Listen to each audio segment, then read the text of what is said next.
حضرات گرامی قدر، سیف چشتیائی حضرت قبل عالم سیدنا پیر مہر علی شاہ قدس سرہ العزیز کا وہ کلمی علمی شاہکار ہے کہ جس نے پوری عالم اسلامیہ سے داد پائی ہے، اور علماء کرام نے خط لکھ کر اس زمانے میں تحسین کی اور حضرت قبلہ عالم کا شکریہ ادا کیا کہ آپ کی اس کتاب کے ذریعے ہمیں وہ دلائل قاہرہ و باہرہ ملے جس کی وجہ سے ہم مرزا قادیانی کے خلاف کھڑے ہونے کے قابل ہوئے۔ دراصل سیف چشتیائی دو کتابوں کا جواب ہے۔ ایک کتاب شمس بازغہ ہے جو مرزا قادیانی کے ایک مرید اور تنخواہ دار مولوی حسن امروہی کی لکھی ہوئی ہے، اور دوسری مرزا قادیانی نے خود تفسیر سورہ فاتحہ اعجاز المسیح کے نام سے شائع کروائی۔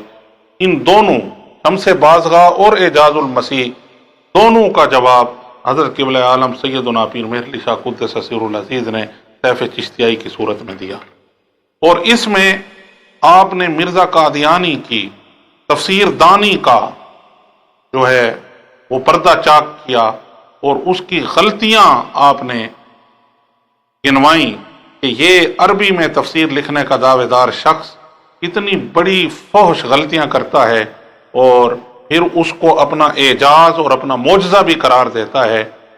سیف چشتیائی میں اس مقام جہاں پر آپ نے اعجاز المسیح کی غلطیوں کو بیان فرمایا، اس موضوع پر علامہ آفاق گولڈوی صاحب کو دعوت دے رہا ہوں کہ وہ ہمارے سامنے اس حقیقت کو بیان کریں گے کہ سیف چشتیائی کے اندر حضرت قبلہ عالم سیدنا پیر مہر علی شاہ قدس سرہ العزیز نے اعجاز المسیح کی کون کون سی فحش غلطیاں بیان فرمائی ہیں۔ علامہ محمد آفاق گولڈوی۔ الحمدللہ وحدہ والصلاة والسلام علی من لا نبی بعدہ، اما بعد فاعوذ باللہ من الشیطان الرجیم، بسم اللہ الرحمن الرحیم۔ قل لئن اجتمعت الانس والجن على ان یأتوا بمثل هذا القرآن لا یأتون بمثلہ ولو کان بعضهم لبعض ظہیرا۔ اللہم صلی علی محمد وعلی آل محمد وبارک وسلم۔ بعد الصلاۃ والتسلیم، آج کی یہ عظیم الشان ختم نبوت کانفرنس حضرت قبلہ عالم مامور من الرسول سیدنا پیر مہر علی شاہ صاحب رضی اللہ تعالی عنہ کو امت مسلمہ کا ایمان بچانے پر خراج تحسین پیش کرنے کے لیے گولڑہ شریف میں منعقد کی گئی ہے۔ احباب گرامی، تاریخ شاہد ہے کہ جب بھی معرکہ کفر و اسلام ہوا تو اس وقت کفر کو شکست دینے کے لیے منتخب و مامور حضرات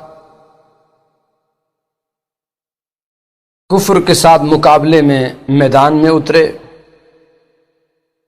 حضور نبی کریم صلی اللہ علیہ وسلم چونکہ آخری نبی ہیں، اس لیے حفاظت دین اور تجدید دین کا سلسلہ قیامت تک منتخب اور معمور لوگوں میں چلتا رہے گا، جیسا کہ حدیث شریف میں ہے ان اللہ یبعث لہذہ الامۃ علی راس کل مئۃ سنۃ من یجدد لہا دینہا، کہ اللہ تبارک و تعالی اس امت کے ہر 100 سال کے آخر پہ اس کو بھیجے گا جو دین کی تجدید کرے گا۔ ان منتخب حضرات کو مجدد کہا جاتا ہے۔ چنانچہ حضرت قبلہ عالم پیر مہر علی شاہ صاحب رضی اللہ تعالیٰ عنہ کی ولادت باسعادت 1 رمضان 1275 ہجری کو ہوئی۔ اس سے ثابت ہوا کہ آپ 12ویں صدی کے مجدد ہیں۔ آپ نے اسلام کی خدمت اس انداز سے کی کہ قیامت تک آنے والے مسلمانوں کی ایمانوں کی حفاظت فرما کر اللہ کے حضور ماجور ٹھہرے۔ جب سیدنا پیر مہر علی شاہ صاحب رضی اللہ تعالیٰ عنہ کے دلائل کے آگے مرزا بے بس اور بے کس ہو گیا تو اس نے اپنی جھوٹی نبوت کی ساکھ بچانے کے لیے ایک نئی شرط رکھی۔ اس نے یہ شرط رکھی کہ فریقین میں سے جو بھی عربی میں سورہ فاتحہ کی اچھی تفسیر لکھے، اور ایسی تفسیر جو کسی نے پہلے نہ لکھی ہو، یعنی جس کی تفسیر زیادہ اچھی ہو، وہ حق پر ہوگا۔ تو پھر اس نے سورہ فاتحہ کی تفسیر میں ایک کتاب لکھی جس کا نام اس نے اعجاز المسیح رکھا۔ اعجاز کتابوں میں اگر حاصل ہے کسی کو تو وہ قرآن ہے، یعنی مخلوق کسی بھی وجہ سے قرآن کا معارضہ اور مقابلہ کرنے سے عاجز ہے۔ حضرت قبلہ عالم پیر میر علی شاہ صاحب رضی اللہ تعالیٰ عنہ اس بارے میں فرماتے ہیں کہ قرآن کی وجوہ اعجاز میں اعلیٰ وجہ جو ہے وہ بلاغت قرآنی ہے۔ علماء بلاغت فرماتے ہیں کہ بلاغت کی دو طرفیں ہیں، اعلیٰ اور اسفل۔ جب کلام بلاغت کے اعتبار سے طرف اعلیٰ میں پہنچتا ہے تو بشر اس کی مثل لانے سے عاجز ہو جاتا ہے۔ بشر اس لیے کہا گیا کہ انسان کو نطق اور بیان دیا گیا ہے۔ اللہ نے فرمایا خلق الانسان علمہ البیان، کہ اللہ نے انسان کو پیدا کیا اور اس کو بیان سکھایا۔ جب انسان سے کلام بلیغ یعنی قرآن جو بلاغت کے اعلیٰ مرتبے پر فائز ہے، اس کی مثل لانے کی جب نفی ہو گئی تو جن و ملک اور دیگر مخلوقات سے بھی نفی ہو گئی۔ یہ مقام ہے قرآن کی بلاغت کا جس کے بارے میں متعدد آیات میں قرآن کی مثل لانے کا چیلنج کیا گیا ہے۔ پتہ چلا قرآن بلاغت کے اعلیٰ مرتبے پر فائز ہے۔ مرزا قادیانی نے سورہ فاتحہ پر لفظی اور معنوی تعریفات اور سکم اور غلطیوں کا مجموعہ لکھ کر اس کو اپنا معجزہ قرار دے دیا۔ عجیب بات ہے کہ تفسیر نویسی کب معیار نبوت بن سکتی ہے؟ اگر ایسا ہوتا تو بڑے بڑے فصحاء، بلغاء، مفسرین نبوت کا دعویٰ کرتے، حالانکہ ایسا نہیں ہوا۔ حضرت قبلہ عالم پیر میر شاہ صاحب فرماتے ہیں رضی اللہ تعالیٰ عنہ، فرماتے ہیں مرزا قادیانی نے سورہ فاتحہ کی تفسیر لکھ کر اپنے آپ کے ساتھ مذاق کروایا ہے۔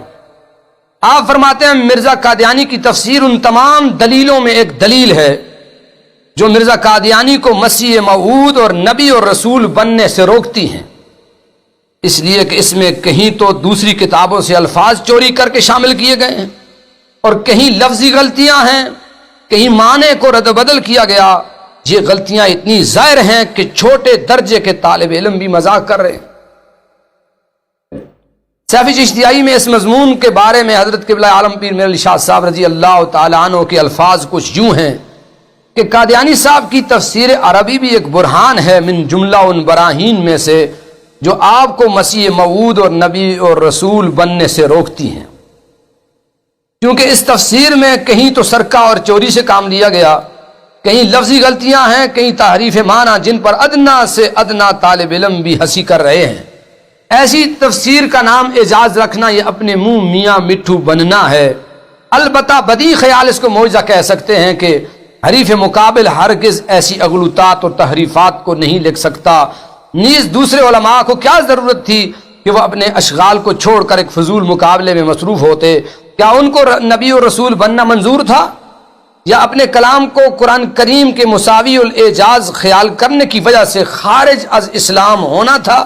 ہرگز ایسا نہیں ہے۔ وہ تو بفضل اللہ وحولی خاتم النبیین اور الا انہ لا نبوت بعدی کو مانتے ہیں، اور کل ان اجتماعت الانس والجن علی ان یاتوا بمثل هذا القرآن لا یاتون بمثلہ ولو کان بعضهم لبعض ظہیرا کے مطابق اعجاز فی الکلام کو قرآن کریم کا خاصا لازمہ سمجھتے ہیں۔ اس کے علاوہ ہدیۃ الرسول میں حضرت قبلہ عالم پیر میر شاہ صاحب نے قادیانی کو اس بات کا جواب دیا کہ تم کہتے ہو کہ ایسی تفسیر جو کسی نے پہلے نہ لکھی ہو۔ آپ فرماتے تفسیر تو ہوتی وہ ہے جو سلف سے منقول ہو، جو اپنی طرف سے ہو اس کو تاویل کہا جاتا ہے، گویا کہ تم اس فرق سے بھی نہ آشنا ہو۔ حضرت قبلہ عالم پیر میر شاہ صاحب نے اپنی کتاب سیفی چشتیائی کے اندر 7 آیات پر مشتمل سورہ فاتحہ کی تفسیر سے 99 غلطیوں کی نشاندہی فرمائی ہے، جن میں 19 مقامات کو مقامات حریری سے چوری کیا گیا ہے، اور 80 مقامات ایسے ہیں جہاں پر بلاغت اور صرف اور نحو کے اعتبار سے غلطیاں ہیں، جیسا کہ اس نے رمضان المبارک کی 70 تاریخ کا ذکر کیا۔ کہیں تو محاورہ عرب کے خلاف ہے اور کہیں واو زیادہ ہے، کہیں فا زیادہ ہے، کہیں لام زیادہ ہے، کہیں فاعل مؤنث ہے اور فعل مذکر ہے، کہیں حال ہے اور زلال نہیں ہے، کہیں موصوف نکرہ اور صفت معرفہ ہے، کہیں فعل متعدی کو لازم اور لازم کو متعدی ذکر کیا گیا ہے، کہیں منصوب کو مجرور لکھا گیا ہے اور کہیں پر مسند الیہ کی تقدیم بلا وجہ ہے، کہیں پر کلام بے ربط ہے۔ گویا معلوم ہوتا ہے کہ سارے جملے ہی معترضہ اکٹھے کیے گئے ہیں، اور کہیں قرآن مجید سے عبارت سرقہ کی گئی ہے، کہیں ایسے الفاظ کی اضافت کی گئی جو مضاف بنتے ہی نہیں، کہیں الفاظ کو ایسے ابواب پر لایا گیا ہے کہ جن کی مثال پوری لغت عربی میں نہیں ملتی۔ یہ پہلا شخص ہے یعنی مرزا قادیانی جس نے خالص پنجابی محاوروں کو عربی میں پیش کیا، جیسا کہ لفظ بخل کو حسد کے معنی میں ذکر کیا۔ الغرض اجاز المسیح اس قدر حشو و زوائد اور تاکید لفظی اور معنوی پر مشتمل ہے کہ ایک عقل مند آدمی یہ فیصلہ کر سکتا ہے کہ اس طرح کا کلام کسی نبی کا نہیں ہو سکتا، بلکہ یہ کلام بلاغت کی طرف اسفل سے بھی نیچے جا چکا ہے، جس کے بارے میں علماء بلاغت کہتے ہیں کہ جب کلام بلاغت کی طرف اسفل سے نیچے چلا جائے تو وہ حیوانات کی آوازوں کے مشابہ ہو جاتا ہے، یعنی وہ اسفل السافلین میں چلا جاتا ہے۔ مرزا قادیانی نے نبوت کا دعویٰ کیا تو اس سے انسانیت رخصت ہو گئی اور اس کا کلام بھی انسانوں کے کلام سے نیچے جو ہے حیوانات کی آوازوں کے مشابہ ہو گیا، حالانکہ اللہ نے انسان کو بڑا شرف عطا فرمایا ہے۔ بس کہ مشکل ہے ہر کام کا آسان ہونا، آدمی کو بھی میسر نہیں انسان ہونا۔ بہرحال انبیاء کرام کا کلام بلاغت کے اعلیٰ مراتب پر ہے، اس لیے یہی مقامات حریری اس کے محشی الفاظ کی وضاحت کے لیے کہیں تو قرآن کی مثال ذکر کرتے ہیں، کہیں حدیث کی مثال ذکر کرتے ہیں، اور بہت کم ایسا ہوا ہے کہ انہوں نے قرآن اور حدیث سے ہٹ کر مثال ذکر کی ہو۔ اس سے معلوم ہوا نبی کا کلام بلاغت کے اعلیٰ مرتبے پر ہوتا ہے۔ حضرات محترم، یہ تھا خلاصہ ان غلطیوں کا جو حضرت قبلہ عالم پیر محمد شاہ صاحب رضی اللہ تعالی عنہ نے اپنی کتاب سیف چشتیائی میں ذکر فرمائیں۔ تفصیل کے لیے اہل ذوق سیف چشتیائی کو دیکھ سکتے ہیں۔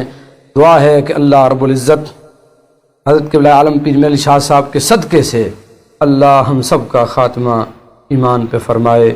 وآخر دعوانا الحمدللہ رب العالمین۔